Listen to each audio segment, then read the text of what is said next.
Breaking news out of CES 2014, folks. PlayStation Now is a thing. I'm Chris Waters here with Sean McInnes.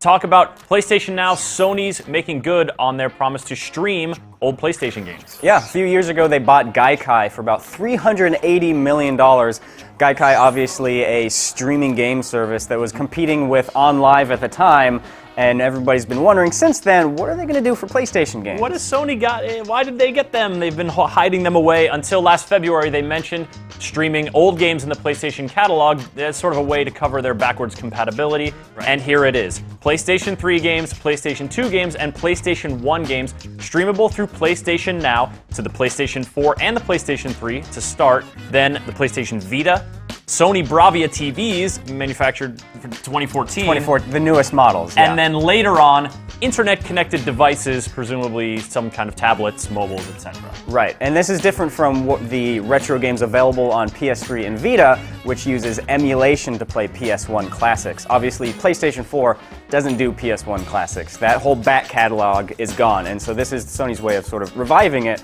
and adding the PS2 and PS3 games as well, which is a nice addition. It's nice that we're going to get to play that back catalog, but unlike the classics, which you can purchase outright from the PlayStation Store, PlayStation Now is looking to be only a renting service so far. They've announced two ways you can get it, renting on a title-by-title basis or renting on a subscription basis that gives you access to an unspecified number of games in their catalog. Yeah, and they're not announcing any firm pricing details at the moment. And the other thing they're not talking about is whether or not there's any integration with this service and PlayStation Plus, which leads us to believe that it's not a part of PlayStation Plus. Because if it was, you better believe they would be announcing that to the high heavens, because any reason for Sony to sell more PlayStation Plus subscriptions, they want to jump on right away. They love to mention their PlayStation Plus. It's a good service, but seemingly no connection between PlayStation Plus and PlayStation Now as of yet.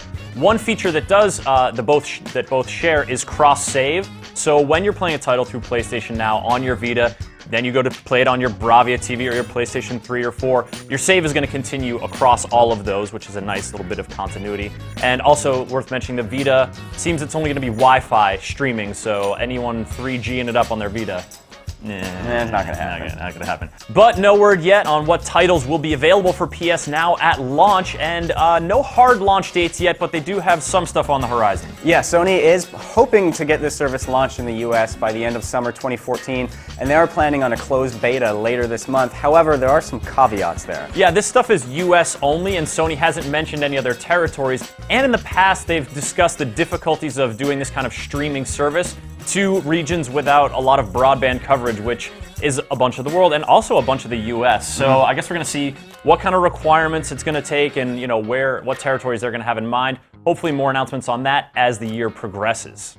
And speaking of further announcements, Sony did have a bit more information at the CES press conference. Turns out they sold 4.2 million PlayStation 4 units, which is pretty good so far, especially considering the competition. 3.0 million Xbox One sold. So in the units sold, it looks like Sony is doing quite well for themselves, and I wouldn't wonder if PS Now makes things a little more attractive for folks. Yeah, I mean, that and the $100 price difference, you're kind of seeing it in the math right now. Absolutely. For more from these press conferences from CES 2014, stay tuned to Gamespot and follow us on Twitter at Gamespot.